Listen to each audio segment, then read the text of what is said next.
Et je suis hyper contente aujourd'hui pour ma deuxième rencontre flamboyante d'accueillir Mariella Colline Fanon. Parce que bien qu'on ait des histoires très différentes, on a des histoires en commun et surtout on a une personne en commun et puis une jolie histoire que tu m'as partagée finalement qui nous lie d'une certaine façon et j'en étais honorée aussi. Donc je vais te laisser te présenter. Mais c'est moi qui suis honorée. Merci beaucoup, Wendy, pour l'invitation. C'est vrai qu'on a une histoire qui nous lie depuis quelques années, et puis après, par le déroulement des choses, une personne qu'on a en commun qui nous est très chère.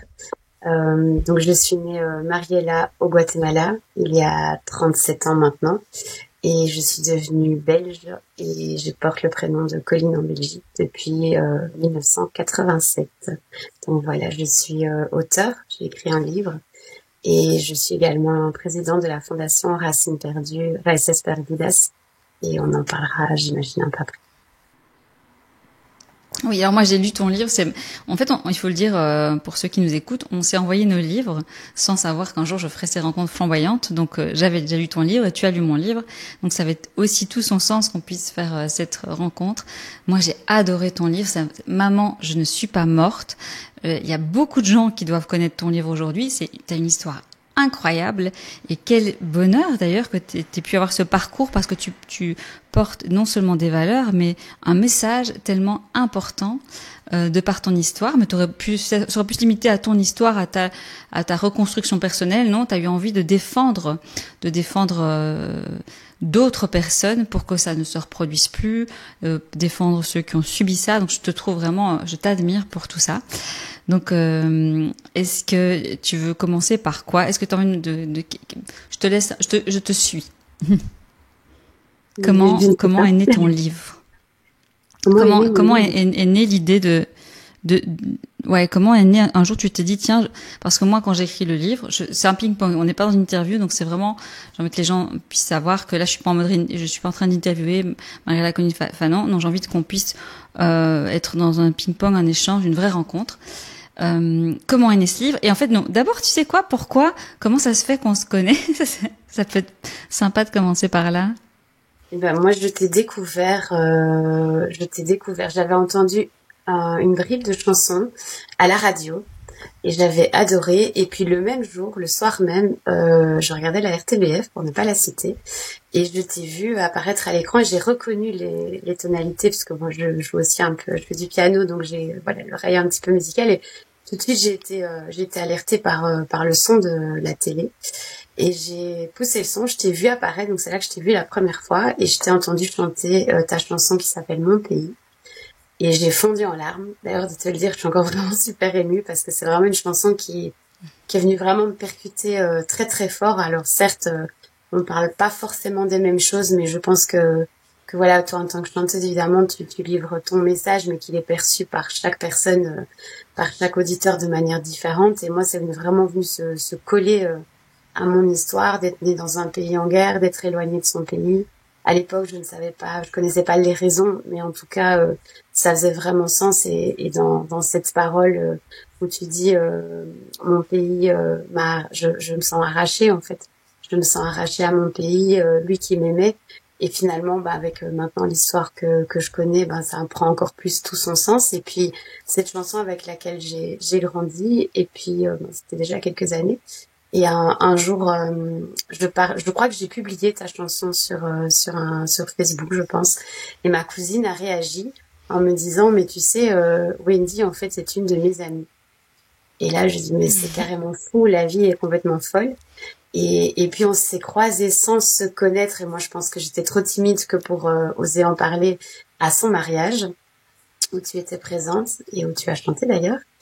Et donc voilà, on s'est croisés sans se parler vraiment. Toi, tu ignorais tout et moi, j'avais peut-être pas assez le courage de de venir t'en parler. Et puis bon, venir à un mariage, le lieu n'était peut-être pas non plus le lieu adéquat.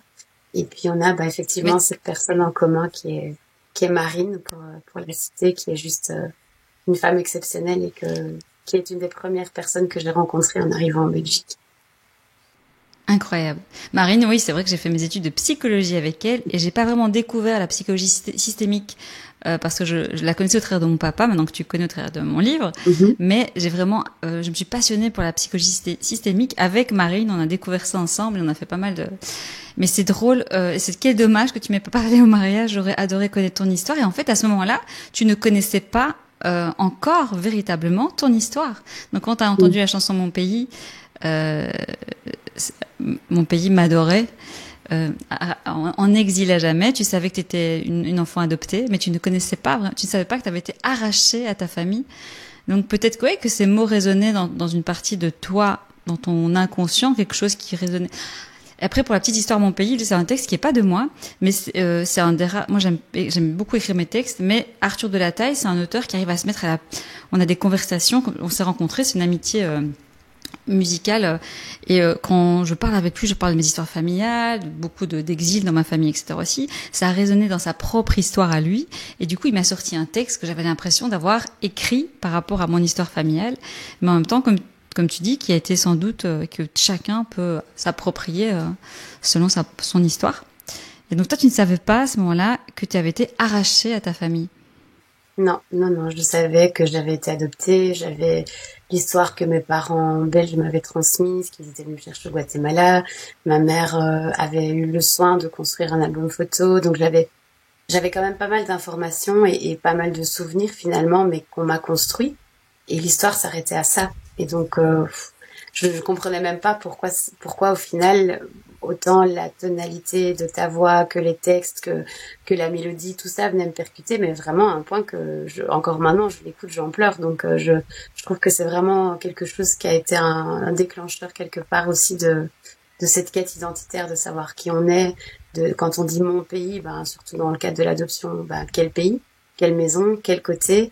Et puis moi en plus c'est deux continents complètement différents, donc c'est l'Amérique latine et l'Europe et la Belgique, donc il y avait vraiment toute cette connexion finalement par rapport à une chanson, à un texte qui était très forte et qui est toujours très forte. Et puis tu m'as confié, j'en étais honorée que dans une des premières versions de ton livre, tu avais écrit les paroles de Mon pays et j'ai trouvé ça complètement dingue. Et moi quand je me suis plongée dans tes mots à toi, dans ton livre, j'ai trouvé ça déjà super bien écrit. Je lâchais pas, j'avais envie de connaître la suite de ton histoire. Je me suis éprise d'amitié pour ton frère, tu vois, ton frère au Guatemala. J'avais envie de savoir ce qui était devenu d'ailleurs après, ta famille, tout ça. Est-ce que pour les gens qui ne te connaissent pas du tout, tu peux d'abord c'est quoi le point de départ d'abord? Parce que moi, le livre, c'était des cassettes de mon grand-père. Tu sais, enfin après l'enterrement, et je reçois des cassettes. C'était très douloureux, donc c'était un processus pour moi libératoire d'écrire pour moi. Et puis j'ai eu envie de partager avec tout un chacun, surtout pour partager des exemples de résilience. Et mais toi, la base de ton livre est certainement aussi libératoire. Et puis, comme je te le disais en off, toi, c'est magnifique parce que tu l'as partagé pour mener pas qu'un combat, d'ailleurs, de nombreux combats, je pense. Non? C'est pas qu'un seul combat. Oui, mais c'est vrai que au départ, je n'ai jamais pensé, même au tout départ, écrire un livre. Vraiment, de base, je l'ai écrit. Pourquoi? Parce que l'histoire faisait que je devais me réapproprier mon histoire, je devais découvrir ce qui s'était passé, comprendre, et que c'était pas dans ma langue maternelle, tout était en espagnol, et que je ne parlais plus l'espagnol non plus. Donc il a fallu vraiment que j'écrive pour avoir ces souvenirs et ces détails de l'histoire pour essayer de comprendre et arriver finalement à reconstituer le puzzle, si je puis dire, d'une histoire qui date quand même, à l'époque, qui datait de plus de 30 ans, avec les souvenirs de mes parents ici, les souvenirs là-bas, je vais l'expliquer juste après. Et donc c'est vraiment comme ça, j'ai commencé à écrire dans l'avion lors de mon premier voyage. Et puis au fur et à mesure du temps, en découvrant tout ce qu'il y avait à découvrir, je me suis dit ça peut pas rester comme ça. Et donc du coup, c'est vrai que j'ai commencé à écrire. Je suis arrivée en début de pandémie en 2020. Je pense que j'avais une soixantaine de pages écrites et les premiers mois, je pense, ont été pour tout le monde un chamboulement complet. Et le fait d'être à l'arrêt quelque part, malgré que je travaillais de chez moi, j'étais quand même à l'arrêt, j'étais beaucoup plus sereine et enclin peut-être à écrire. Et donc j'ai sorti au total plus de 600 pages sur les 3 premiers mois de la pandémie. Et donc c'est comme ça que le livre est né finalement. Mais oui, et le mien aussi. C'est incroyable. Non, mais c'est fou. Comment ouais, c'est vrai. En fait, j'avais tout le matériel. J'avais un journal intime. De temps en temps, je m'y replongeais. Et puis, moi, je faisais j'avais des projets d'albums et je sentais qu'il y avait pas un truc qui était pas terminé. Et en fait, la pandémie, je me suis dit, mais en fait, je dois peut-être aller pas c'était pas finalement l'album que je pensais appeler Tree en anglais. J'ai dit, je dois aller au bout de ce projet. Finalement, j'ai appelé le livre Les Flamboyants Bleus, le flamboyant bleu, qui est le nom d'un arbre.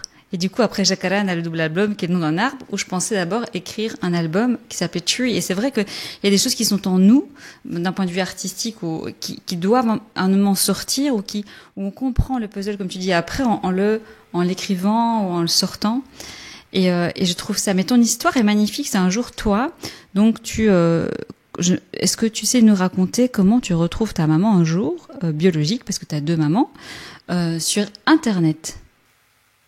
Oui, donc je pense aussi que ça a été une histoire de fille, de mère, de femme, enfin une histoire de femme en tout cas, au départ, parce que je suis maman, j'ai 2 enfants qui aujourd'hui ont presque 12 ans et 7 ans, donc ma fille est la plus âgée. Et à l'époque, elle avait 5 ans et demi, donc elle est très blonde, elle a des yeux très bleus, elle a des grands yeux comme ça, tout bleus. Et elle avait une institutrice qui portait des boucles d'oreilles avec, tu sais, des longues plumes.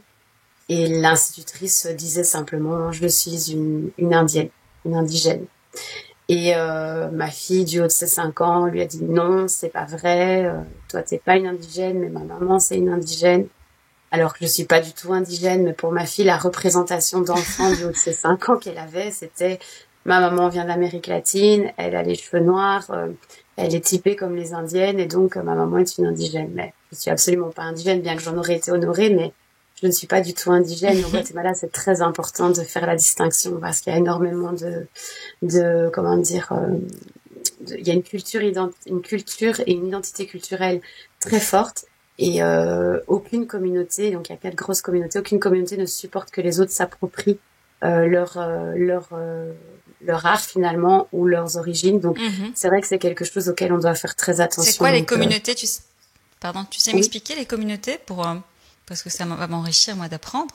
Donc il y a la communauté Garifunas, donc c'est la communauté qui vit dans le nord, dans les Caraïbes, dans le Livingstone, donc c'est la communauté noire, afro, guatémaltèque. Il y a la communauté il y a une communauté asiatique qui est assez importante.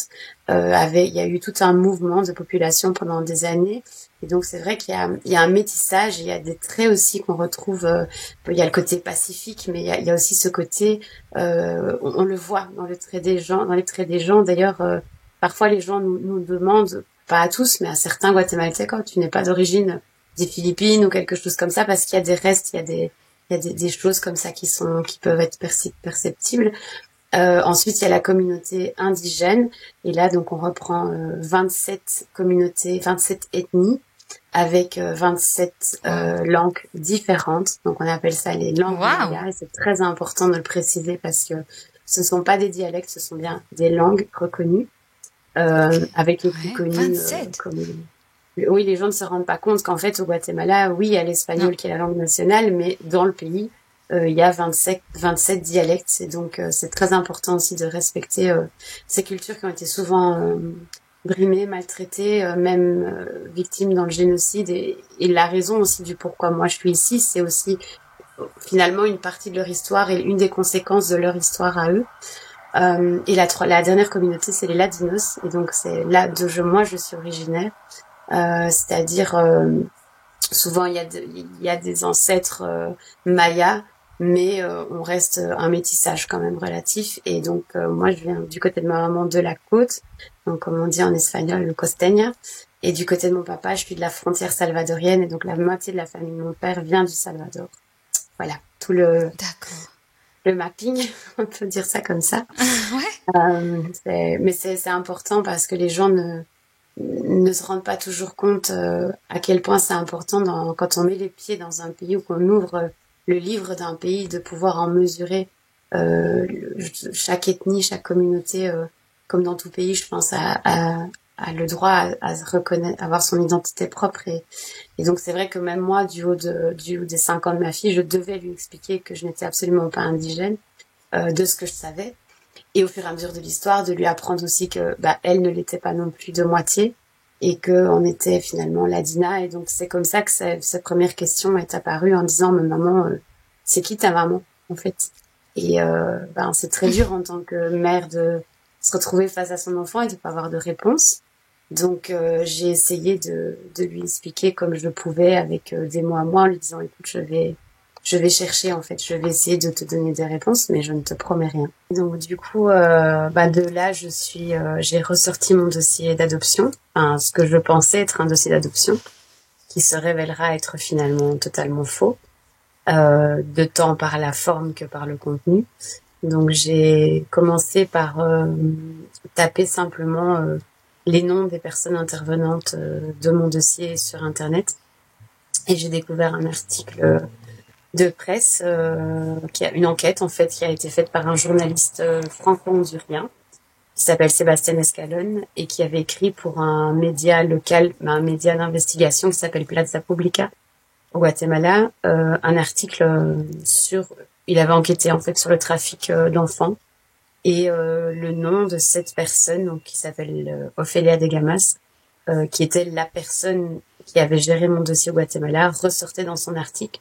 Et sur base de son travail, en fait, je vais découvrir toute une série de choses. En premier temps, que elle était la belle-sœur du président en place. Ce même président qui avait, par un coup d'État, renversé son prédécesseur, qui est le plus grand dictateur génocidaire du Guatemala. Il était aussi le ministre des Armées, etc. Donc, il y avait un lourd passif au niveau militaire. Je découvre par la même occasion que Ofelia de Gamas a été arrêtée plusieurs fois. Au moment où ça se passe en 2017, je découvre qu'elle a été arrêtée en 1980 avec un membre actuel, donc en 2017, des Nations Unies, quelqu'un qui avait été mandaté par l'ONU pour différentes missions, dont une mission en Haïti.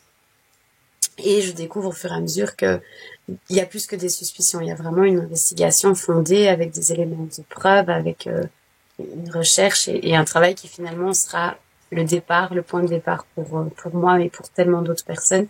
D'où aussi l'importance dans ces pays où où règne la corruption de soutenir et de pouvoir promouvoir et laisser cette liberté de la presse, parce que ces journalistes ne font pas que informer, ils font aussi un travail de recherche, un travail d'enquête et voilà, A plus B, c'est démontré pour nous. Le travail de ce journaliste Sébastien Escalon a été le point de départ et est le point de départ pour des dizaines et des dizaines de personnes. Et donc voilà, c'est grâce à lui, et je suis ensuite très reconnaissante encore aujourd'hui pour le travail qu'il a fait, mais aussi pour le premier contact où il va me répondre très vite quand je le contacte, et je le contacte avec un espagnol copier-coller Google Traduction, parce que je ne parlais plus espagnol à l'époque, plus du tout. Il va me répondre très gentiment en disant qu'il me parle français. Il va me mettre sur la piste avec différents contacts, etc. Il va m'expliquer comment chercher. Et je vais retrouver ma maman au bout de 3 semaines, un petit peu moins de 3 semaines, sur les réseaux. Je vais découvrir un profil où moi je sais pertinemment que c'est elle, parce qu'on se ressent très fort et que il y a des petites particularités physiques qu'elle a, que ses enfants, au fur et à mesure je découvre son profil, je découvre que ses enfants ont une particularité physique au niveau de la bouche que j'ai, mais que mes enfants aussi ont. Et d'ailleurs, ce qui est interpellant, c'est qu'au moment où je recherche, ma petite fille est toute petite, et elle voit une photo d'un bébé affiché, parce que l'ordinateur était resté allumé. Et elle me dit, oh tiens maman, pourquoi cette photo de moi Je dis, c'est pas toi mon cœur. C'est une photo d'un bébé, mais c'est pas toi, mais sans rien lui expliquer. Elle dit, ah, elle me ressemble, et je dis, oui, elle te ressemble très fort, et c'était la fille de ma sœur en fait. Donc même elle, sans savoir, en passant simplement au coup de vent devant l'ordi, avait capté qu'il y avait quelque chose. Et donc je vais en 17 minutes rentrer en contact avec une de mes sœurs, et puis 17 minutes plus tard avec ma maman.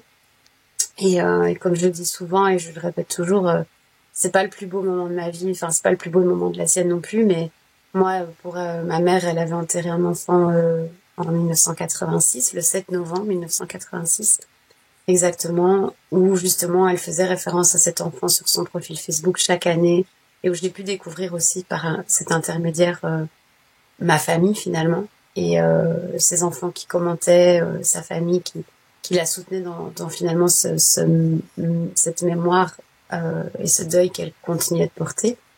Et je vais découvrir ma maman qui va m'appeler. D'abord, elle va m'écrire 3 messages suite au contact qu'elle a avec ma sœur, et donc elle m'écrit, elle me dit: bonjour mon amour, en espagnol, je crois que je suis ta maman. Crois-moi, mon cœur va s'arrêter. Ils m'ont dit que tu étais morte. Et là, j'ai pas vraiment le temps d'encaisser ni d'assimiler, ça va très très vite. Elle appelle. Et là, en appelant, en fait, elle me dit, l'écran s'ouvre. Et ce que je dis aussi toujours, c'est que cet écran qui nous a finalement rapprochés, reliés, a été aussi douloureux parce que ça a été un obstacle finalement à moi accueillir son histoire, sa douleur, mais elle aussi à être dans l'impuissance face à son enfant qui se retrouve à l'autre bout du monde, parce que quand ça s'ouvre, elle pleure, elle crie, elle s'arrache les cheveux, elle disait tout le temps c'est pas possible, c'est pas possible, c'est pas... Moi je comprenais pas ce qu'elle disait. Mais maintenant quand je me remémore ce qu'elle disait avec mon espagnol que je parle parfaitement, je me souviens qu'elle disait ça peut pas exister, ça peut pas exister. Elle disait no puede ser, no puede ser, no puede ser. Et au moment où on a un peu plus calmé toutes les deux, je me souviens qu'instinctivement j'ai fait ça. J'ai voulu mettre ma main parce que j'avais vraiment envie de la prendre dans mes bras, j'avais envie de, enfin voilà, la tranquilliser quelque part, et parce que pour elle j'étais un fantôme qui ressortait de nulle part.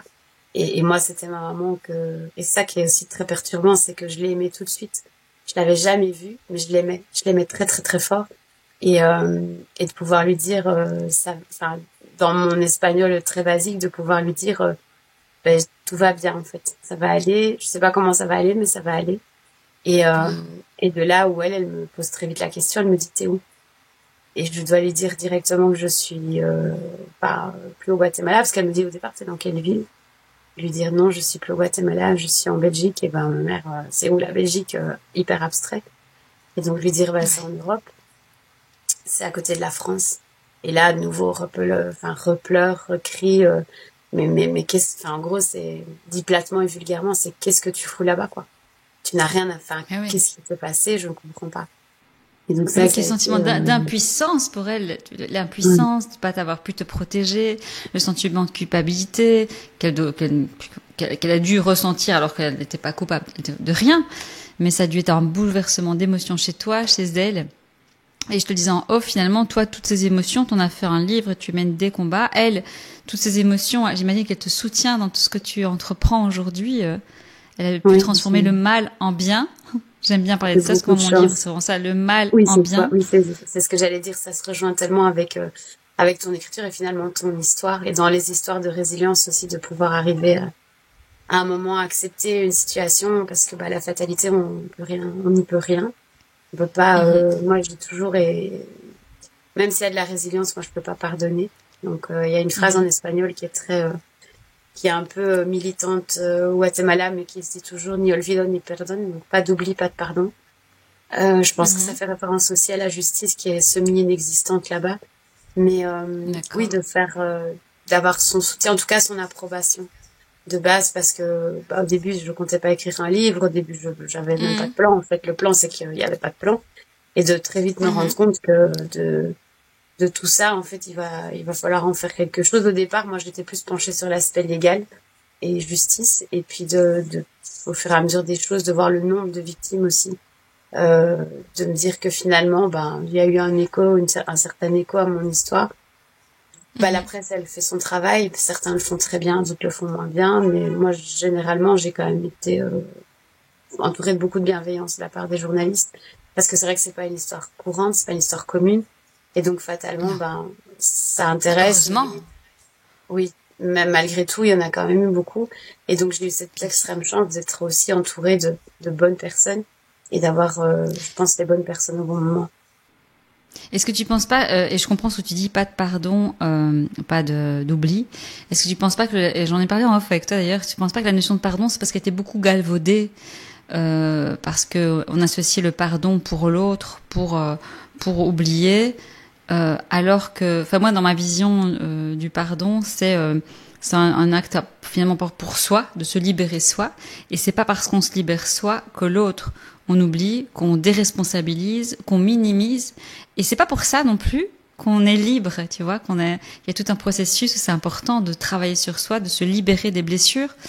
Moi j'adore l'image de l'archer, tu vois, l'archer il envoie des flèches, et puis tu reçois des flèches. Alors ça, c'est super chouette de pardonner l'archer, dans le truc du pardon.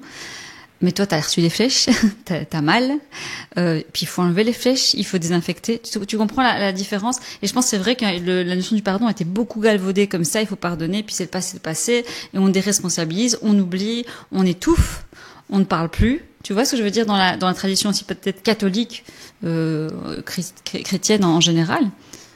Est-ce que ça résonne en toi ce que je te dis ou pas du tout? Oui, je l'entends, je le comprends et je le conçois aussi parfaitement et pardonner, je peux pardonner à quelqu'un, à une personne. Mais moi, le diable, je pardonne pas. Ce qui s'est passé, Oui. c'est pas humain, je peux pas. Mais oui, c'est vraiment ça.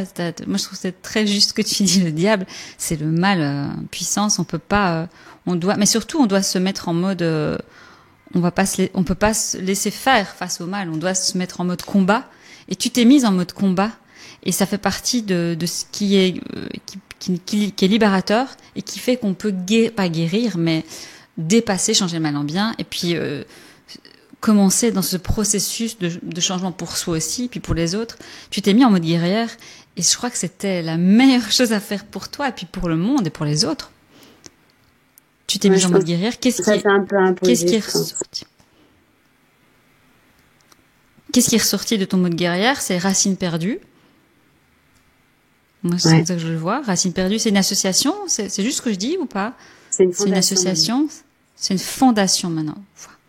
J'ai lu le livre en plus, toi tu le dis dans le livre en plus, mais je l'ai lu il y a quelques mois, très bien écrit, j'étais prise dans l'émotion du début à la fin de ton livre, et ta fondation Racines perdues qui aujourd'hui, tu vas dans des grandes institutions avec cette fondation, et tu peux m'expliquer un petit peu ce que c'est Racines perdues, les combats que tu mènes, ce qui se passe, l'actualité aujourd'hui de Racines perdues? Oui, donc Racines perdues, on a commencé avec un tout petit collectif parce que de base on avait un besoin vraiment de se réunir, différentes victimes, de comprendre ce qui s'était passé, et finalement on s'est rendu compte très vite que chacun avait un petit morceau de l'histoire de quelqu'un d'autre. Et donc de fil en aiguille, les souvenirs de parents qui avaient été au Guatemala, ou parfois dans les dossiers, il y a des gens qui se sont découverts des fratries, ce sont pas des fratries véritables parce qu'en fait il y a eu des emplois de noms de mères pour différents enfants. On a des mères parfois qui ont 15, 16, 17 enfants sur une même année. Dans l'horreur, il y a quand même des morceaux de vérité. Donc, dans chaque dossier, il y a toujours un petit morceau de vérité. On peut se baser parfois sur uniquement ça pour pouvoir arriver à découvrir la vérité. Donc, Racines perdues, c'est vraiment à la base une histoire de partage, de se réunir, de se retrouver, de partager son histoire et ses douleurs finalement. Mais ça s'est très vite converti aussi en un combat judiciaire, donc c'est-à-dire chaque victime va ou ne va pas devant la justice pour présenter son histoire ou son dossier personnel dans le cadre d'un dossier collectif, mais c'est aussi de pouvoir dire aux gens, voilà, si vous voulez faire ça, vous pouvez faire ça, de pouvoir amener des clés, de pouvoir donner des renseignements. C'est pas facile parce qu'on peut pas se substituer à quelconque organisation, mais en tout cas, ça c'était le point de départ. Après, il y avait une réelle motivation et volonté de pouvoir faire changer les lois parce que ça on y reviendra, mais pour la Belgique, on risquait nous plusieurs conséquences à une situation qu'on n'a pas demandé, à savoir la perte de nationalité belge en cas de révision de l'adoption. Si on demande justice, l'adoption va être révisée ou annulée. On perdait notre nationalité. Au niveau des codes civils, on avait aussi des conséquences catastrophiques. Et donc du coup, c'est vrai qu'il y a eu quand même dès le départ, dès 2018, des contacts avec les différents ministères, etc. Et puis on s'est rendu compte aussi qu'il y avait quelque chose à faire, qu'il y avait un vide juridique. L'adoption illégale n'existait pas en termes de droit, en droit pénal. D'ailleurs, dans ce qu'on appelle les sous-catégories de la traite d'êtres humains, l'adoption n'y figure pas. Et dans l'adoption, on retrouve l'escroquerie, on retrouve les faux documents, on retrouve différents types d'infractions au niveau pénal qu'il fallait aussi pouvoir un petit peu pour nous, c'était important aussi pour la prescription des faits de pouvoir demander justice, oui, mais il faut qu'il y ait aussi un cadre juridique qui puisse nous permettre de le faire. Donc, ça a été aussi un de nos premiers combats qu'on a réussi et pour lesquels on a obtenu tout ce qu'on voulait au bout de 6 ans de travail l'année passée et encore cette année. Bravo. Et les reconnaissances des États. Donc, la Belgique a enfin reconnu. Le Premier ministre a reconnu au mois de mai, mais c'est grâce aussi à un député qui a accepté finalement de mettre sa carrière en jeu parce que c'est un sujet qu'on n'aime pas. On n'aime pas dire qu'il y a des enfants qui ont été vendus. On n'aime pas dire que la Belgique a accueilli X enfants sud-coréens, X enfants indiens, X enfants sri-lankais, X enfants guatémaltèques, X enfants colombiens. On n'aime pas. Et c'est aussi mettre le nez dans des secrets d'État. Parce que pour le Guatemala, et je ne parle que du Guatemala, je peux clairement le dire aujourd'hui au vu des preuves, ce qu'on a lu, même au niveau des archives consulaires et diplomatiques, on n'a pas été juste de la marchandise, on n'a pas été des enfants qui ont été vendus au travers de ou dissimulés sous des adoptions. Non, on a été une monnaie d'échange. Une monnaie d'échange en échange de services rendus, prêtés, enfin tout ce qui peut être diplomatique et consulaire durant le conflit armé.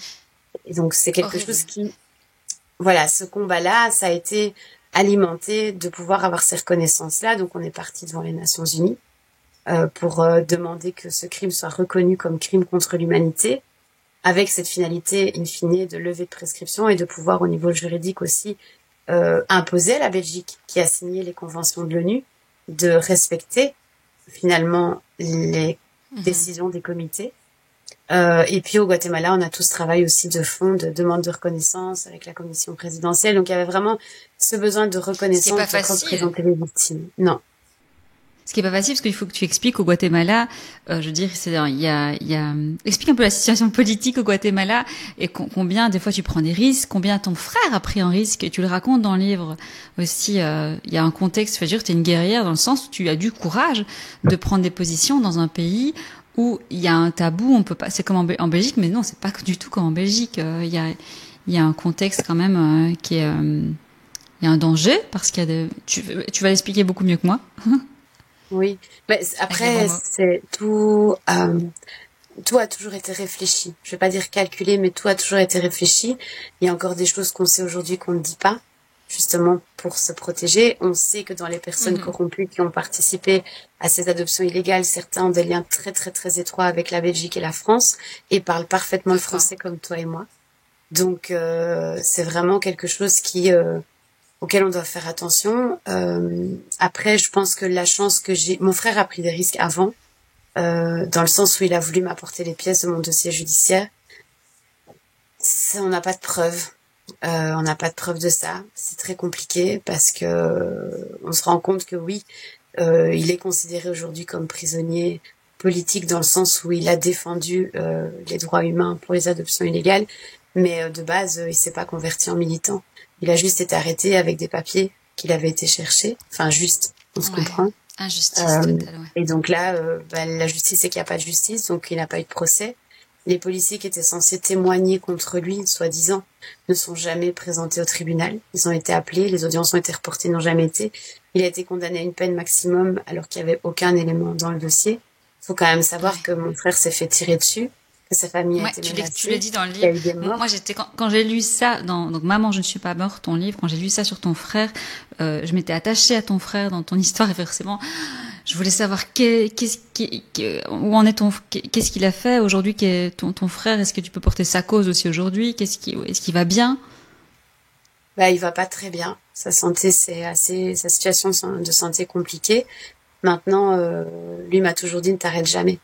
Parce qu'en fait, cette chance au Guatemala que j'ai eu de pouvoir en parler, dénoncer aussi, entre guillemets, librement, toujours en étant réfléchi, mais parce que j'ai eu l'extrême chance d'être publié en espagnol, donc mon livre a été traduit, et de rencontrer les éditeurs Piedra Santa. Donc Piedra Santa, c'est la maison d'édition qui fournit, on va dire, les livres scolaires. Et donc c'est une maison d'édition qui a les reins très solides et qui peut se permettre d'aller au-devant de combats tels que la défense des droits humains. Et donc c'est vrai que eux avaient ce porte-voix-là finalement au travers de l'éducation, de pouvoir porter une cause comme la mienne et la nôtre, parce que ce n'est pas que ma cause. Et donc le fait d'avoir été accueilli aussi par Piedra Santa, c'était un faire-valoir finalement. Et j'ai beaucoup de chance vraiment de les avoir. Et d'ailleurs, la directrice à 74 ans, elle est remplie d'énergie. Elle vient de faire un tour d'Europe ici là récemment. C'est une dame extraordinaire et c'est des gens comme ça qui au sein d'un pays. Elle a vécu le conflit au sein d'un pays corrompu. Elle arrive à porter des causes et à ouvrir le débat, à mettre sur la place publique des choses qui sont secrètes.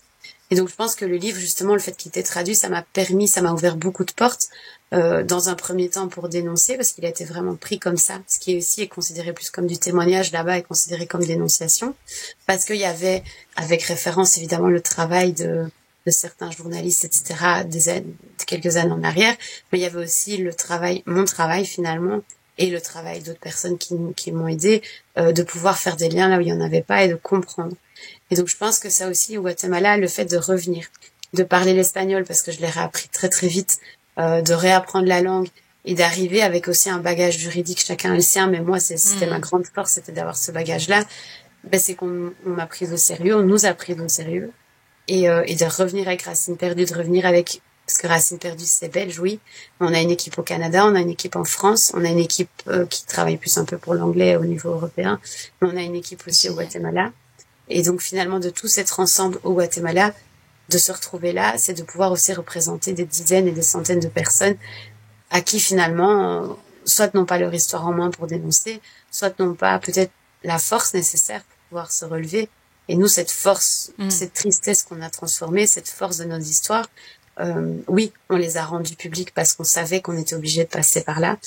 Certaines, ça a été une chanson, de l'art, de l'écriture, mais quelque part, ça a fonctionné. Mais moi, ce que j'adore, et ce que je trouve ça super important, je le redis beaucoup dans les vidéos, et je trouve ça tellement important de partager, ça n'a rien à voir sur le point de vue psychologique, et dans les croyances, je pense que c'est important, on change le mal en bien. Il n'y a pas des choses mal qui doivent nous arriver. Et parce que je trouve ça horrible quand on dit ça à quelqu'un, ça devait arriver. Bien sûr que non. Bien sûr que non. Ton histoire ne devait pas t'arriver. Ça ne devait pas arriver, mais ok, nous on décide de changer le mal en bien, ou avec une croyance, il change le mal en bien. Mais je trouve ça super important, c'est une parenthèse, mais j'insiste tout le temps là-dessus parce que je trouve que c'est tellement nouveau galvaudé. Et on va dire à quelqu'un qui arrive une horrible histoire, bah c'est parce que on refait l'histoire par après, ça devait arriver parce que mais quelle beauté dans ton histoire de ce que t'as transformé le mal en bien, et combien de bien, et quel courage. Enfin, moi je suis admirative, et évidemment que toutes ces histoires ont fait résonance avec la mienne dans une plus petite mesure, sur l'histoire de mon frère et ma sœur, et puis sur la fonction qu'a eu mon père après, de ce qu'il a fait lui, de comment il a changé le mal en bien. Je sais pas comment toi ça t'a fait des résonances ou pas dans ton histoire. Un jour peut-être on pourra mettre en contact tous ces gens-là. Oui, je pense que l'histoire de ton papa, elle transpire ce besoin de justice, ce besoin mais pas forcément de justice pénale, ce besoin d'être juste, de remettre les choses à leur place, que l'histoire soit établie et soit avérée. C'est vraiment valider en fait, valider l'histoire finalement qui comment expliquer? Je pense que chacun choisit son métier. Il y a quelque chose aussi, comme tu dis, qui est transporté, qui est véhiculé par la mémoire familiale, qu'on le veuille ou qu'on ne le veuille pas, des choses qui se ressentent, qui s'expliquent ou qui ne s'expliquent pas. Mais il y a cette volonté aussi de finalement, comment expliquer? De finalement remettre les choses à leur place, simplement. Ouais. Non, c'est sûr. Mais c'est sûr que, oui, mon père, lui, c'est un enfant adopté sans le savoir. Après, c'était pas un enfant arraché. Avec une histoire d'amour, c'est très, très différent. Et puis lui-même, il va aller rencontrer une femme, avec ses enfants qui ont été kidnappés dans un autre contexte. Et il va aller les rekidnapper, en fait, hein. Vraiment, c'est un acte d'amour pour ma mère. Il était rekidnappé. Il y a toute cette histoire d'amour, et puis finalement se kidnapper ses enfants avec une justification. Et c'est ça aussi qui m'a interpellée entre nos deux livres, c'est que pour des mêmes faits qualifiés de la même façon, il y a deux manières de les percevoir. Il y a finalement ce qui s'est passé dans ton histoire, sans spoiler tout non plus le livre, cette finalité qui devait passer par là. Il n'y avait pas d'autre solution. Que moi, c'est tout à fait l'inverse. Je n'aurais jamais dû quitter mon pays. Et donc, finalement, d'un enlèvement, il n'y a pas de justification, mais dans la compréhension de celui-là et dans la mise en œuvre de celui-ci, la finalité, quand elle est dans le bien, comme c'est le cas dans l'histoire de ta famille, quand elle est dans le mal, dans le cas de mon histoire, au final, qu'est-ce qu'on en fait, tout ça? Qu'est-ce qu'on en fait? Mais de comprendre, et qu'est-ce qu'on transmet à nos enfants aussi, tu vois. Moi c'est important de comprendre, Et puis toi de comprendre d'où tu viens, d'expliquer à tes enfants, parce que ce qu'on ne sait pas, des fois, on le porte d'une façon inconsciente et on le transmet à nos enfants. Et si on ne comprend pas, ça fait des bombes à retardement.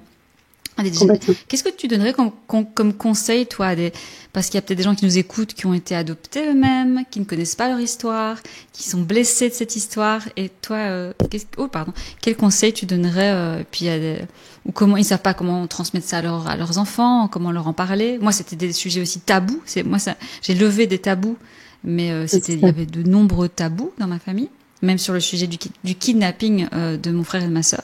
C'était un gros tabou, parce que c'était une énorme souffrance, évidemment, pour eux, et ce que je comprends.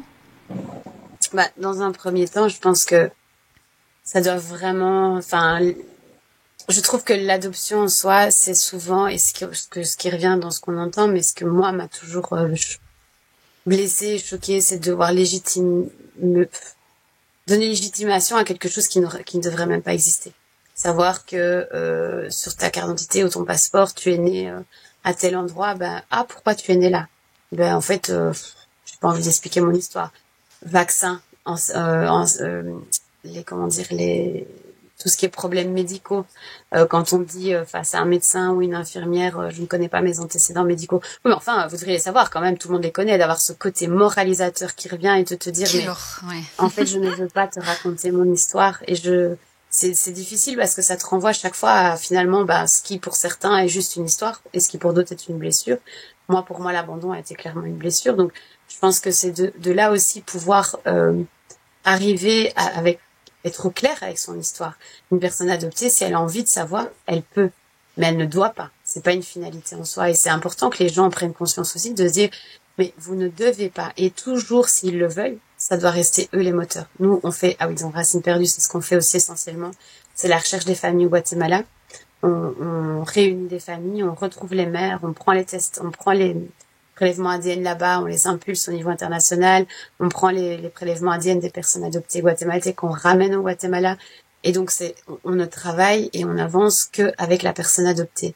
On accepte si la personne nous dit je veux être avec mes parents adoptifs, je veux être avec ma compagne, mon mari, mes enfants, mes frères, mes sœurs. On accepte tout le monde, mais jamais on va accepter que la démarche vienne de quelqu'un d'autre, parce que c'est vraiment nous, on est juste un pivot pour lui ou pour elle. On ne se substitue à personne, on n'est pas des professionnels non plus de la santé mentale. Je le dis tout le temps, mais c'est tellement important parce qu'on demande aux gens. Parfois vous l'êtes peut-être plus que certains. Oui, mais on n'a pas vocation à et on ne se substituera jamais. Donc, parfois, on communique parfois avec certains psychologues ou certains médecins qui font en fait l'effet de tampon entre la personne adoptée et nous qui faisons les recherches. Parfois, on dépose l'information au professionnel qui, lui, en fonction du parcours de son patient, va estimer ou en l'écoute de son patient, quand son patient va lui dire « je suis prêt », est-ce que vous avez des informations? Oui, et va avec lui traiter l'information. Parce que nous, arriver de but en blanc, moi, ça a été violent, mais je l'ai vécu seule et je l'ai fait moi-même, c'était mon choix. Mais de but en blanc, à ce qu'on arrive chez quelqu'un en lui disant, écoute, on a retrouvé ta famille, mais et c'est le cas. Et je pense à ces personnes qui vont regarder cet échange et qui vont se reconnaître, et dont une que je peux mentionner parce qu'elle a la même histoire que moi. Elle s'appelle Sarah, elle est aussi belge. Elle est photographe et elle a aussi fait quelque chose de magnifique avec son histoire et elle en fait quelque chose de très beau. Chacun avec la douleur de l'histoire en fait quelque chose, mais pour moi toutes ces personnes-là ont eu un moment besoin de retrouver leur histoire et ont dû gérer cela, chacun à sa manière. Et c'est ce que je dis toujours au sein de Racines perdues aux personnes des équipes, c'est de leur dire ce qu'on va vous renvoyer, ce n'est pas contre vous en tant que personne, c'est contre vous en tant que annonciateur de quelque chose. Et c'est vraiment très important d'avoir vraiment cette barrière qui finalement est juste une barrière de protection, mais aussi une barrière de vérité, de se dire, si la personne va se fâcher vers toi, ce n'est pas contre toi en tant que personne, c'est contre l'annonce que tu vas lui faire ou la nouvelle qu'elle vient de découvrir.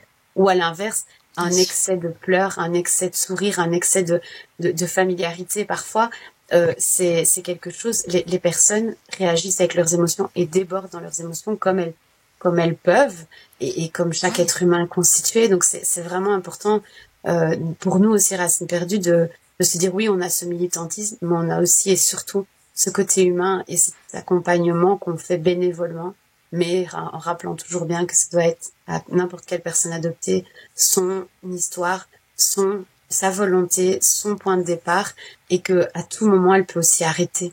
C'est-à-dire qu'elle n'est pas obligée de continuer. Une personne adoptée, une femme qui va tomber enceinte peut arrêter le moment de sa grossesse et la première année de vie de son enfant, un décès d'un parent adoptif ou une maladie. Enfin, quelle que soit la raison, nous, on n'a pas besoin de la connaître. La personne nous dit juste, moi, je fais une pause. Très bien, on met pause. Et c'est ça aussi qui est beau, c'est de pouvoir avoir des histoires. Chaque histoire est belle et d'avoir retrouvé déjà aujourd'hui autant de familles. Pour nous, ça vaut toujours du monde. Mais ce qui est important, ce que tu dis, c'est ce qui est dans quelconque sujet en psychologie, etc. C'est il faut faire ce qui fait sens pour nous dans la vie. On va pas faire quelque chose qui fait plus sens pour nous, de se respecter soi. Mais je voulais préciser un truc, qu'on parle d'adoption. On a un imaginaire autour de ça. On vous a racheté, mais vous avez été bien traité. Non. Dans l'horreur de l'horreur, c'est que vous avez été arraché de vos familles et tu t'es retrouvé dans un centre et tu as découvert que tu étais maltraité. Ça rajoute. Donc non seulement vous avez été considéré comme une marchandise, racheté, tiens, on va désidentifier, ça n'existe pas, mais on désidentifie, on déshumanise, et on prend ça comme des objets, vraiment, il y a de la maltraitance, même physique, quoi. Et ça, c'est le comble de l'horreur. Moi, j'étais les histoires ne se ressemblent pas, c'est pas les mêmes. J'étais très pudique pour mon frère et ma sœur là-dessus, mais bien sûr qu'il y a eu aussi de la maltraitance. Mais la maltraitance infantile et de ce petit bébé, moi, ça me, je vois pas qui ça n'horrifie pas, quoi. Enfin, je sais pas si tu peux et c'était important pour toi. Et finalement, quand t'as appris ça, comment tu as géré ça? Au départ, quand on en a parlé, on m'avait dit qu'il y avait des petites filles plus âgées qui avaient été victimes d'abus sexuels, etc. On nous avait dit des témoignages aussi des parents, des enfants qui étaient arrivés. Alors ça, c'était très bizarre. Il y a des enfants qui sont arrivés remplis de pilosité, c'est-à-dire que les enfants se laissaient mourir. Ils étaient amorphes. Il y a des enfants qui étaient inertes, il y avait aucune stimulation, mais on laisse un être humain sans câlin, presque sans nourriture, sans attention, l'être humain il se meurt par lui-même. Et donc il y a des petits enfants qui sont arrivés, des petites filles plus grandes avec des souvenirs et des histoires. On a aussi bafoué toute l'histoire des jeunes enfants indigènes qui sont arrivés en Belgique et dans d'autres pays, au Canada, en Europe, qui ne parlaient pas l'espagnol, qui venaient de ces fameuses communautés. Et donc avec des parents adoptifs qui, parfois bienveillants, avaient appris l'espagnol pour recevoir un enfant déjà plus âgé et essayer de pouvoir communiquer, se sont rendus très vite compte qu'en fait l'enfant ne parlait absolument pas espagnol et venait d'une communauté indigène, alors que sur ses papiers, il est absolument pas stipulé qu'il vient d'une communauté indigène. Et ce qui est encore plus flagrant, c'est que, je ferme la parenthèse, c'est que tous les enfants adoptés guatémaltais qui sont adoptés avant 1985 sont très typés indigènes. Et on voit vraiment en effet miroir ou en résonance finalement que ce sont les enfants du conflit, des années noires, les plus noires du conflit armé. Ils sont ici et sans avoir forcément conscience de leurs histoires. Donc on a renié leur histoire de jeunes filles qui avaient des histoires de souvenirs de maisons brûlées, d'armes à feu, etc. On a vraiment bafoué et passé d'un revers de la main des souvenirs d'enfants en pensant que c'était des souvenirs mais en fait maintenant on se rend compte que non, en fait ces enfants ils portaient en eux des traumas et que ces traumas aussi font partie de l'histoire de maltraitance, que nous la maltraitance on nous a mis dans une cave, on nous a attachés, on a vécu attachés par les pieds, par les hanches. Moi la première photo de moi que j'ai bébé, avant les photos que mes parents ont ou la photo de mon passeport, la première photo que j'ai c'est une photo de moi attachée à un lit. Et de par les témoignages des enfants plus âgés, je sais que la nuit, il n'y avait personne pour nous garder. Pleure pas. Ouais, non, mais moi, je suis honnête. Je suis maman, donc déjà quand j'ai lu ton livre, mais quand j'entends ça, c'est, tu vois, comment on peut être un être humain et faire ça à des enfants. Ça me sidère. C'est révolte. T'as envie d'aider, t'as envie de faire des choses. Et je comprends. Toi, t'as que ton histoire, t'as envie. Mais moi, si je pouvais demain aider des gens avec mon histoire, tout ce que je porte aussi. Et mon père, je crois que c'est pas un hasard. Un jour, il est devenu, par hasard, juge de la jeunesse, il faut le dire quand même, dans son histoire troublée. Et forcément, il avec son amour de l'autre naturel, il a eu aussi dans son petite, parce que toi, t'es en train de faire de très grandes choses. J'ai envie de dire que mon père, il a fait des petites choses. Et il le dit, enfin, il est très humble, mais bon, dans son domaine à lui. Mais je trouve ça beau c'est beau et c'est tellement essentiel. Tu vois ce que tu dis, il faut le dire. Je pense que c'est important de le dire, même si ça touche, ça fait pleurer, pour que les gens se rendent compte de la violence. On peut pas d'abord parler à quelqu'un qui a pas envie de parler de son histoire et qui connaît pas son histoire, à quoi on va le renvoyer. Et moi, il faut savoir que moi, j'ai fait mon mémoire sur le traumatisme de guerre, la vision des enfants. De nouveau, c'était pas un hasard. Et donc, je sais à quel point, on doit respecter un cadre, mais c'est important de libérer la parole. Mais je trouve ça tellement beau la façon dont tu l'as fait. Et tu parles aussi, excuse-moi, mais des enfants de Corée du Sud. Ça, je savais pas qu'il y avait beaucoup d'enfants de Corée du Sud qui avaient été aussi qu'on a volés, kidnappés. On appelait ça les baby lifts. C'était des avions remplis de bébés. Et pour ça, j'ai à cœur de toujours renvoyer vers les personnes qui portent cette cause, parce que moi, évidemment, je porte celle du Guatemala avec d'autres personnes. Mais par exemple, en Belgique, on a Young Firens, qui est une journaliste néerlandophone, qui est une victime de ce trafic de Corée, qui défend et qui a fait un travail extraordinaire avec la Corée, qui a fait ouvrir une enquête et l'État sud-coréen a ouvert une enquête, une commission, et est en train de rechercher les mères de ces enfants, en partie grâce à son travail, elle et d'autres en Europe. Pour la Colombie, on a Hernando, qui est aussi lui néerlandophone, mais qui travaille pour Plan Angel. Pour l'Inde, on a Adopsy Shrakel. Pour le Sri Lanka, on a Empreinte Vivante. Je veux dire, moi, je porte mon pays, mais il y a tellement d'autres pays. C'est bien que tu en le dises, France, il y ouais. a d'autres pays il y a d'autres collectifs. Il y a des collectifs pour les pays africains, pour les pays. Moi, ceux avec qui on travaille le plus, nous, c'est avec le Chili, donc avec Jessica, qui est aussi néerlandophone, mais qui représente son association en Belgique, et avec la Colombie, parce que c'est vraiment les deux pays qui, eux, ont avancé aussi là-bas, sur place, avec différentes méthodes, techniques, ADN. Mais la Colombie, c'est vraiment les précurseurs à ce niveau-là, les personnes adoptées colombiennes. Et donc, chacun, entre guillemets, et c'est ça qui a fait notre force auprès du gouvernement belge, c'est d'être unis, francophones, néerlandophones, parce que tu sais, au combien en Belgique, c'est compliqué d'arriver à être sur la même ligne tous ensemble. Mais on voulait dire aux politiciens, si nous, on y arrive, vous pouvez le faire aussi. Et d'arriver justement à... Chaque pays a ses traumas. Ces enfants qui sont arrivés dans des avions, les baby lifts. Ces enfants aussi qui viennent des fermes à bébés du Sri Lanka. C'est des enfants en Colombie qui ont des souvenirs qui ont été arrachés dans les favelas, mais pas forcément. Au Guatemala, on se rend compte qu'il y a beaucoup d'enfants d'opposants aussi, les enfants des directeurs de radio communautaires. Donc, en fait, chaque personne adoptée qui vient surtout des pays, chaque personne a son histoire, mais les personnes qui viennent des pays dans lesquels il y avait des conflits armés et des guerres arrivent avec ces traumas transgénérationnels aussi, parce que la grossesse s'est fait dans un pays où il y avait des coups de feu tout le temps, où il y avait des morts, où on tuait des gens, où il fallait se cacher. Donc, il y avait aussi une grossesse qui n'était pas forcément sereine. Et donc, ces traumas se sont perpétués finalement dans le temps. Et moi, personnellement, c'est ce que j'ai aujourd'hui, et c'est ma maman en Belgique, que j'appelle maman parce que c'est ma maman, et ça le restera toujours, m'a dit dès le départ, quand elle a appris ces horreurs de conditions dans lesquelles j'avais été gardée avec d'autres personnes, m'a dit, je comprends tes cauchemars et je comprends mieux ton histoire. Tout ce que je n'arrivais pas à exprimer ou à mal exprimer étant plus jeune, ma mère, en tant que maman, elle a tout compris tout de suite et elle m'a dit, je comprends. Ouais. C'est fou. Et ce lien, c'est marrant, t'as deux mamans, ce lien aussi super fort avec ta maman adoptive, mais qui est ta maman. Et ce lien, tu disais en off, quasi chimique avec ta maman biologique. Ouais. Qui, moi, je peux le comprendre. Je te disais en off que moi, je savais pas que mon grand-père, c'était un ami de la famille, mais je sentais un amour à l'intérieur de moi, quelque chose que je savais, mais un amour, et je sentais lui aussi un truc, mais chimique. C'est, aujourd'hui, tu gardes cette chimie avec ta maman aussi, ta maman biologique. Enfin, je sais pas comment tu appelles, ta maman. Oui, maman, ici en Belgique, ça reste maman, et là-bas, c'est mama, ou mama ou mamie, parce que ça se dit comme ça. Mais oui, il n'y a pas de dualité entre les deux. Enfin, moi, je fais pas de différence. Ma maman ici, ça reste ma mère, c'est la grand-mère de mes enfants aussi. Voilà, on a ce bout d'histoire qui nous appartient, et puis il a fallu recomposer depuis 7 ans maintenant avec une autre histoire. Ce qui est plus difficile, en revanche, de l'autre côté, c'est que je suis très fusionnelle avec ma maman du Guatemala. Je parle même plus avec elle qu'avec ma mère ici.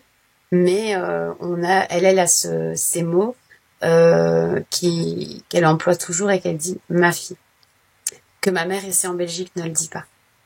Donc je trouve qu'il y a cette pudeur aussi de ma maman, alors qu'elle aurait tous les droits de le faire, de toujours garder cette.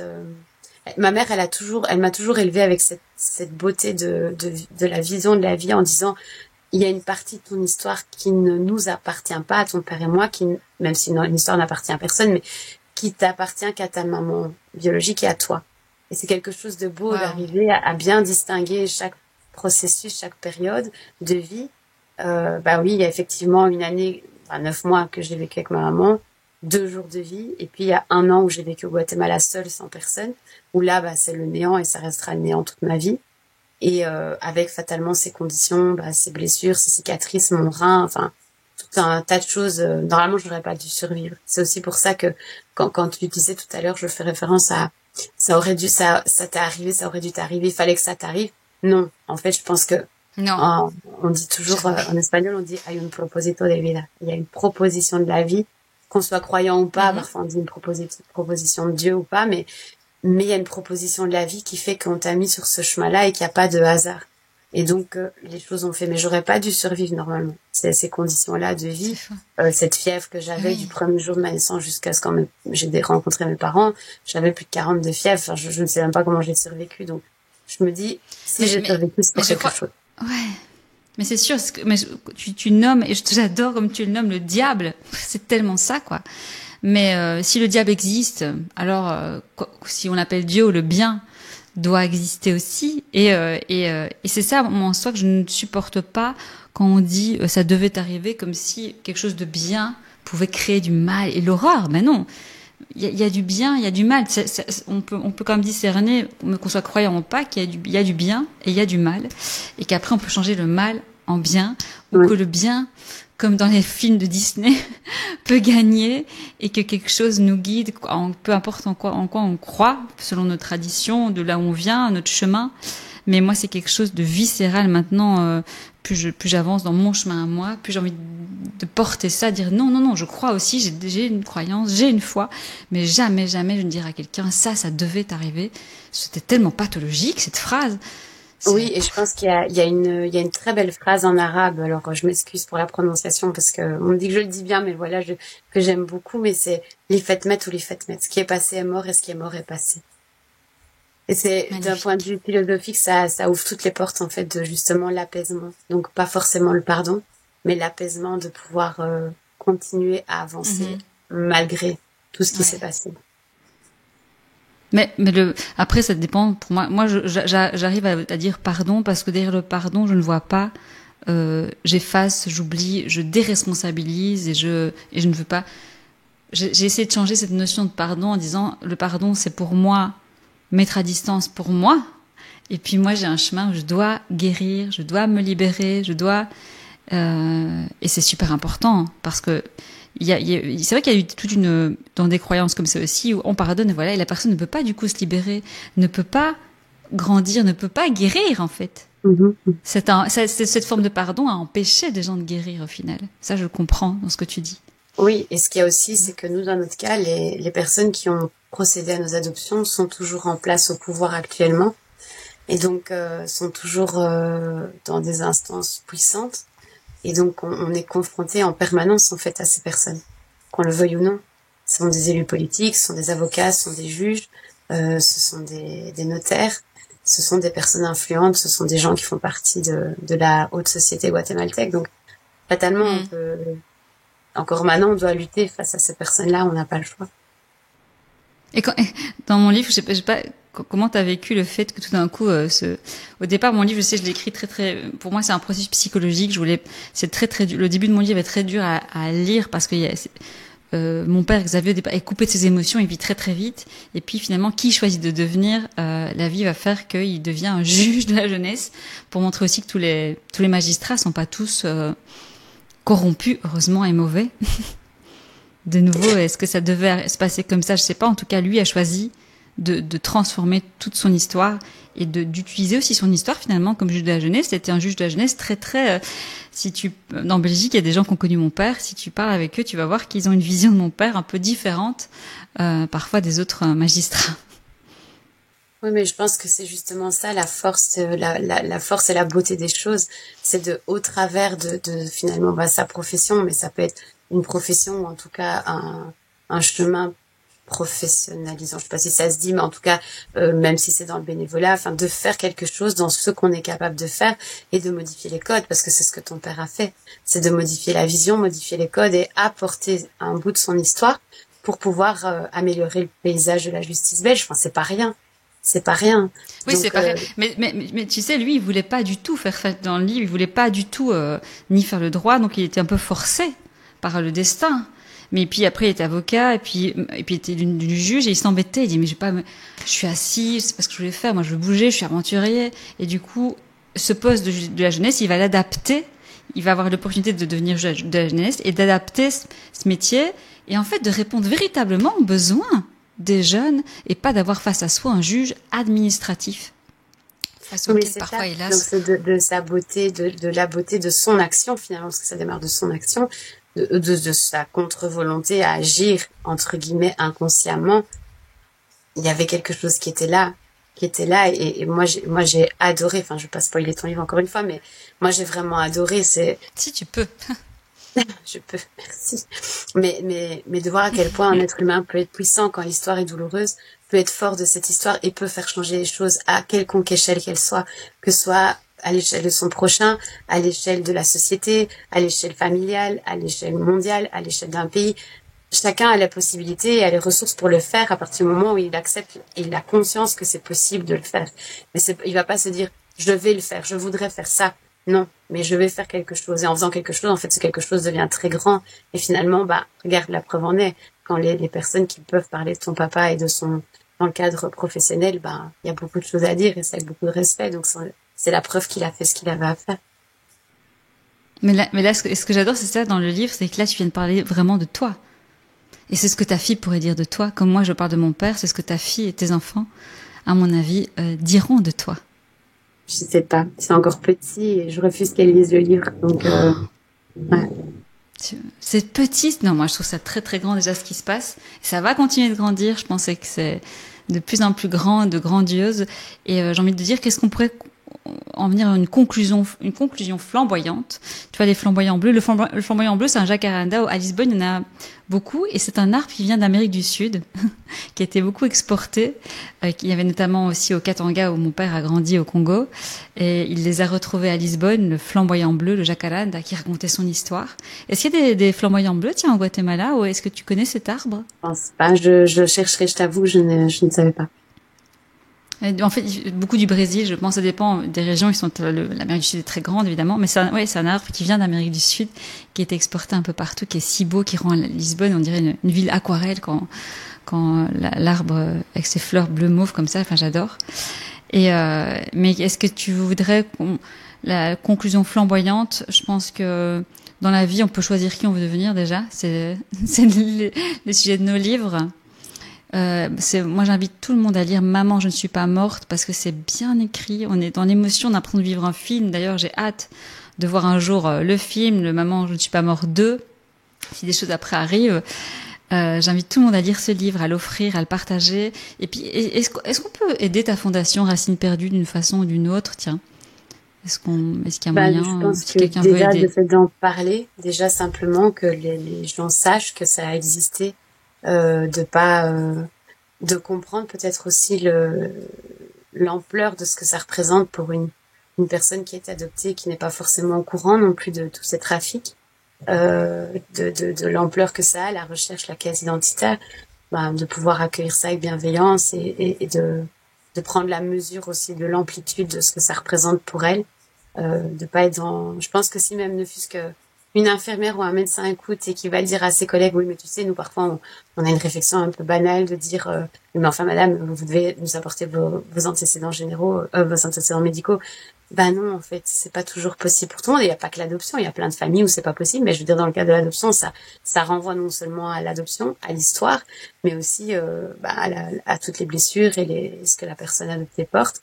Donc, je pense que la bienveillance par rapport aux personnes adoptées, c'est vraiment la conclusion. Maintenant, oui, on a un site internet, on a un compte bancaire, les dons sont toujours les bienvenus, même en euros, ça nous fait toujours plaisir parce qu'on fonctionne sur fonds propres, mais on n'est pas demandeur parce que tout est gratuit, qui est ou qui est pas. Mais c'est dit, on comme continuera. Ça. Donc voilà. Racine perdue. T'as un site, c'est racineperdu.com. rp-rp.com. Ok. De toute façon, Mariella Colline Fallon, tu es sur Instagram, tu es sur Facebook, t'es bien présente sur les réseaux. Moi, j'adore te suivre. Ouais, j'adore te suivre dans voyage. Du coup, moi, j'ai envie d'un jour venir avec toi au Guatemala. Et tu sais, c'est vraiment la chanson de mon pays. J'ai toujours ça fait des années comme ça qu'un jour, on s'est dit, tiens, on traduirait bien la chanson en plein de langues et la faire chanter à des artistes ou des duos et donc pourquoi pas un jour faire Mon pays en espagnol et que ça devienne quelque chose qui puisse aider ta fondation, ce serait chouette. C'est super. Merci en tout cas pour l'invitation. Merci, j'étais vraiment enchantée d'avoir la cousine d'une amie proche à moi avec que j'ai adoré rencontrer pendant mes études. Merci parce que merci parce que tu as pu accueillir la chanson de Mon pays, que ça a résonné comme ça en toi à cette époque-là. Merci pour tout ce que tu mènes comme combat pour le monde, parce que c'est pas que pour les personnes adoptées, c'est pour l'humanité. Et tout ce que tu as dit, il y a beaucoup de choses que tu as dit sur l'identité, etc., qui ne concernent pas que les personnes adoptées. Et aussi, est-ce qu'on n'enlèverait pas l'étiquette de la personne adoptée? Est-ce qu'on n'est pas tous des fois avec nos failles, nos choses à travailler, nos blessures? Si, bien sûr. Mais je pense aussi que ce serait peut-être même une jolie conclusion par rapport à ce que tu disais tout à l'heure, s'il y avait quelque chose à dire par rapport au fait qu'on a vécu ça. J'ai eu l'extrême chance de rencontrer Rigoberta Menchú, qui est le prix Nobel de la paix du Guatemala de 1992. Qui m'a dit et qui m'a écrit en signant son livre ta vie et ton combat sont un cadeau pour la dignité humaine.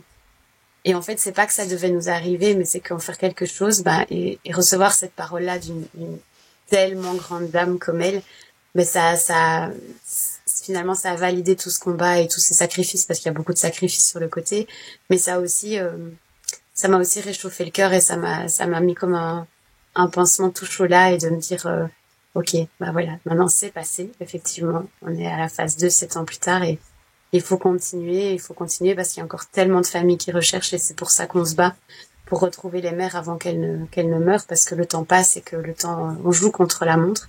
Donc voilà, c'est vraiment la conclusion, c'est ne pas oublier que ça a existé, ne pas minimiser non plus les faits, de prendre en considération qu'il y a énormément de victimes francophones, Belgique, France, Suisse, etc. Mais il y en a aussi en Espagne, il y en a au Portugal. Les Guatémaltèques ont été adoptés dans 22 pays dans le monde. Et donc, se rendre compte qu'on a arraché autant d'enfants, on parle quand même de presque 40 000 enfants adoptés. Et à travers ces 40 000, entre 5 à 8 000 enfants disparus et un énorme pourcentage d'adoption illégale. Donc, c'est pas une histoire, moi je porte juste l'histoire de mon pays, c'est tout. Mais voilà, moi j'étais honorée que tu participes à cette rencontre flamboyante parce que tu es une grande dame, tu te racontes peut-être dans tes vieux jours, mais en tout cas je suis certaine que tes enfants te voient déjà comme une très grande dame et moi je te vois comme une très très grande dame. Je t'admire dans tes combats, etc. Donc j'étais honorée et même honorée le retour que tu m'as fait sur mon pays et que tu aies bien voulu rentrer dans mes petites, parce que du coup c'est mes petites histoires familiales en comparaison avec les combats que tu mènes aujourd'hui. À très bientôt pour un café en Lisboa, pourquoi pas, ou un jour tu m'emmènes en avion au Guatemala parce que j'ai envie. Et je n'oublie pas ton frère s'il nous écoute. Dis-lui que je l'embrasse, que moi je t'ai touchée aussi pour ce qu'il a fait pour toi et que là où il se trouve en prison actuellement, ton frère. Ouais. Tu m'entends? Oui, je t'entends. C'est un peu je pense dur, à lui. Oui. Je pense à lui. Je l'oublie pas non plus, et je l'ai dans mon cœur en fait. Voilà, ton frère, comme toute ta famille. Et on se revoit bientôt. Peut-être, voilà, cœur. Un jour on fera des reportages au Guatemala, on ira chanter Mi País, au Guatemala, pourquoi pas. Avec grand plaisir. Et j'embrasse bien sûr ta famille aussi, Fanon, qui est du coup que tu es une formidable famille qui n'énonce pas adoptive, mais ta famille aussi, que j'ai trouvé merveilleuse dans le livre. Ça ne m'étonne pas en connaissant Marine, qui est une personne merveilleuse aussi. Merci à tous ceux qui nous ont suivis dans ce long entretien, ce long échange que je rappelle qui n'était pas du tout une interview, mais qui est juste un partage, un échange. Et sur la base des Flamboyants Bleus, mon livre des histoires familiales, de juste mettre en lumière surtout les histoires des autres et surtout les histoires que je trouve belles et qui me touchent. Et évidemment que la tienne, elle m'a touchée en plein cœur. Merci, gros bisous Maléla. Besos. Et à bientôt. On continue. Ciao, ciao. Ciao.